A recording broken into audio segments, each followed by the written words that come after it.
बिस्मिल्लाहिर्रहमानिर्रहीम अस्सलामु अलैकुम। लेक्चर नंबर 24 और इसमें एक टॉपिक हमारे पास है वर्टिकल पार्टीशन, रेप्लिकेशन और एसक्यूएल को देखेंगे।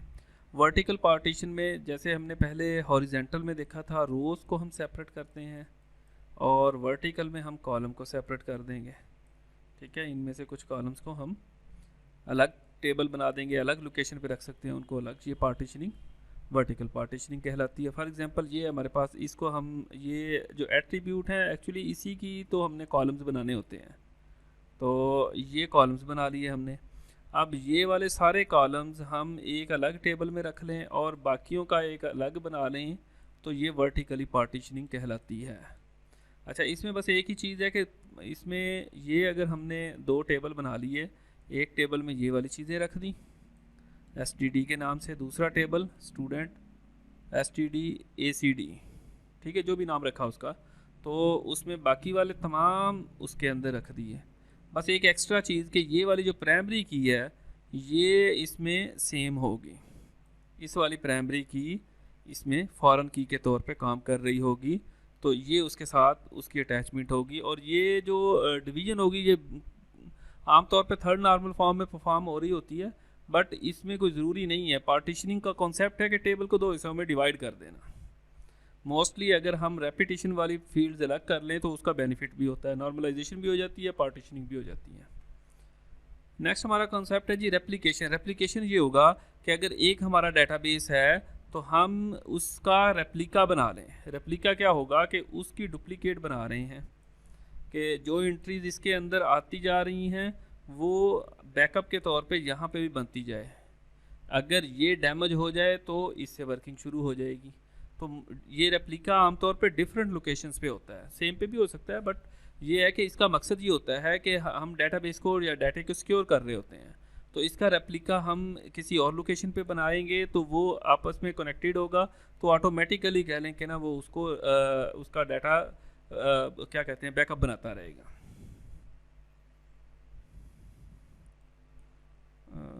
बस इसमें यही चीज़ें डिस्कस की गई होंगी। एक्चुअली डेटाबेस कॉपी होती है, ये कह लें कि ना उसकी डेटाबेस की होती है, तो या सिर्फ अपडेट उसमें जा रही होती है या टोटल का टोटल कह लें कि रेप्लिका बन रहा होता है, तो सिंक्रोनाइजेशन का कॉन्सेप्ट भी इसमें आ जाता है।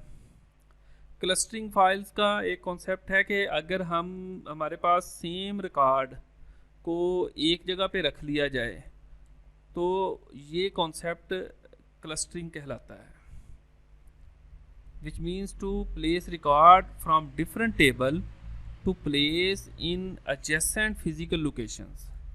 adjacent क्या होगी कि सेम, मिलती जुलती, साथ साथ कह लें कि लोकेशन के ऊपर हमने डिफरेंट टेबल का डाटा जो है वो रख लिया, इसको क्लस्टर कहते हैं। इट इंक्रीज एफिशिएंसी है क्योंकि सेम रिकॉर्ड एक ही जगह से मिल जाएगा, साथ साथ पड़ा हुआ है, तो वो इजीली एक्सेसिबल हो जाता है।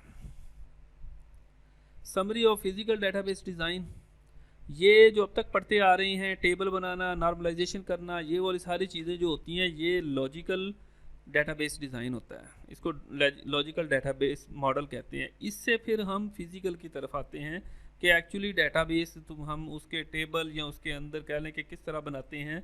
ये जो हमने एंटिटी बनाई है, ये एट्रीब्यूट है, डोमेन है, उससे फिर रोज़, कॉलम, टेबल, ये वो चीज़ें कैसे बनती है, ये फिज़िकल डिज़ाइन में आ जाता है। फिर उसे हार्ड डिस्क पे किस तरह स्टोर करते हैं, ये वो सारी चीज़ें इसमें शामिल हो जाती हैं। अच्छा, अब इसके कुछ फीचर्स हैं कि DBMS का कह लें कि ना, इसको to successful create a physical database design you will need to have working good knowledge of feature of DBMS। आपको उसके सही तरह से नॉलेज होगा DBMS का, तो फिर ही उसको सही तरह से अप्लाई किया जा सकता है। लिहाजा किन चीज़ों का नॉलेज, डेप्थ नॉलेज चाहिए हमें डेटाबेस ऑब्जेक्ट्स जो DBMS प्रोवाइड कर रहा होता है फिजिकल स्ट्रक्चर के तौर पे। अच्छा, detail regarding the manner in which DBMS support the indexing, referential integrity, constraints, data type वगैरह वगैरह, तो इसका भी नॉलेज चाहिए, क्योंकि हम एक्चुअली इन्हीं चीज़ों को, लॉजिकल कॉन्सेप्ट को फिजिकल में अप्लाई कर रहे होते हैं। तो इसलिए DBMS जो चीज़ें दे रहा होता है कि इंडेक्सिंग किस तरह करता है, ये रिफ्रेशनल इंटीग्रिटी, रेफरेंस के तौर पे, यानी कि एक टेबल का दूसरे टेबल के साथ अटैचमेंट किस तरह होती है, रूल्स, कंस्ट्रेंट्स कहते हैं रूल्स को, रूल किस तरह लगाए जा सकते हैं कि इसमें 1 से लेके 10 तक डाटा आएगा और इसमें टेक्स्ट नहीं आएगा। इस तरह के रूल्स की आपको इन्फॉर्मेशन होनी चाहिए। डाटा टाइप्स DBMS कौन कौन से प्रोवाइड कर रहा है, क्योंकि डाटाबेस जो है बनाई जाती है DBMS के अंदर। DBMS एक सॉफ्टवेयर, आगे जाके हमने 2-3 को देखना भी है, और दूसरे फीचर इसके साथ अटैच होते हैं जो डाटाबेस को बनाने के लिए रिक्वायर्ड होते हैं।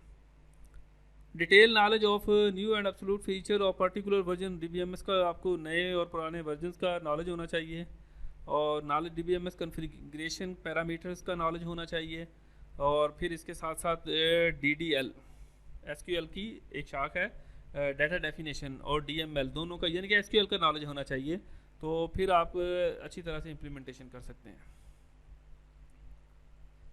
और the transformation consist of the transforming, अच्छा जी, जो हम कन्वर्जन करते हैं ना, जिस तरह हमारे पास यहाँ एक मॉडल दिया होगा, अच्छा नेक्स्ट आएगा वो, तो उसमें क्या होगा कि एंटिटीज़ को हम टेबल में बदल देते हैं।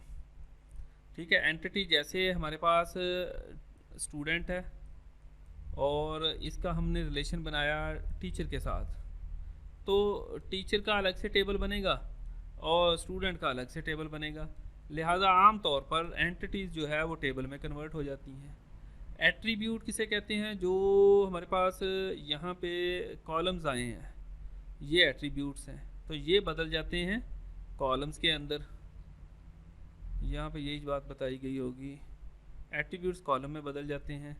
और डोमेन्स जो होंगी वो डाटा टाइप्स के अंदर और कंस्ट्रेंट्स के अंदर बदल जाएंगी।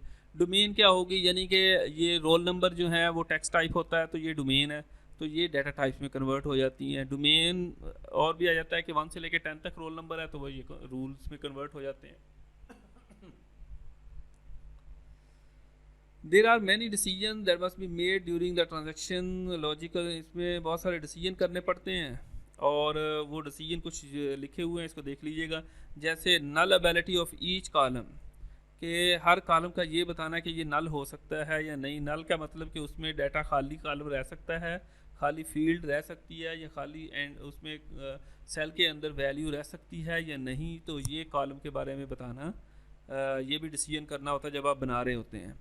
For character column should fix length, अगर हमारे पास लेंथ जो है वो कॉलम जो है वो करेक्टर टाइप डाटा स्टोर करेगा, तो उसकी 2 चीज़ें होती है, या तो फिक्स लेंथ होता है या वेरिएबल लेंथ होती है। क्या आपने रख दिया कि जो एड्रेस है वो 15 करैक्टर का है या 20 करैक्टर का है, तो यहाँ पे फिक्स रखना है, या जितना आ जाए उतनी स्पेस बना लो, ये वेरिएबल। ये डिसीजन करना होता है बनाते हुए डाटाबेस को। Should the DBMS be used assign value to sequence or identity columns, तो implementation logical relationship by assigning referential constraints, तो इस तरह के रूल सारे कह लें कि ये इसमें मेंशन किए गए हैं कि लॉजिकल जो रिलेशनशिप है उसको किस तरह आपने रेफरेंस दूसरे टेबल के साथ किस तरह रेफरेंशियल कंस्ट्रेंट अप्लाई करने हैं। Building indexes improve the query performance, indexes बनाने हैं क्यूरी परफॉर्मेंस के लिए। Type of index create B type, bit में वगैरह वगैरह कह लें कि ना डाटा टाइप्स उस वक्त अप्लाई करनी पड़ती हैं। डिसीजन ऑन क्लस्टरिंग बनाते हुए डिसीजन करना पड़ेगा। तो ये कुछ कह लें कि ना हाई लेवल की कॉन्सेप्ट भी इसमें शामिल हो जाते हैं। डी नॉर्मलाइजेशन करनी है तो ये वाली चीज़ें अप्लाई करने के लिए तो ये नॉलेज भी रिक्वायर्ड होता है। अब आ गया हमारे पास SQL स्ट्रक्चर क्यूरी लैंग्वेज। तो यहाँ इसको पढ़ लीजिएगा। इसमें यहाँ पे तो सिर्फ बताया गया होगा कि कब बनाई, कहाँ बनाई, किसने बनाई, तो हिस्ट्री के मुतालिक चीज़ें हैं थोड़ी बहुत। बाकी डिटेल में हम नेक्स्ट चैप्टर में इस पर काफ़ी सारी बातें आएंगी। और ये उसके मॉडल डिफरेंट किस्म के आ गए, और यहाँ पे ये उसकी कमांडें आ गई, सिलेक्ट, इंसर्ट, अपडेट, डिलीट। ये चूँकि हमने डिटेल में पढ़नी है इसलिए यहाँ सिर्फ उसका तारफ़ दिया गया है।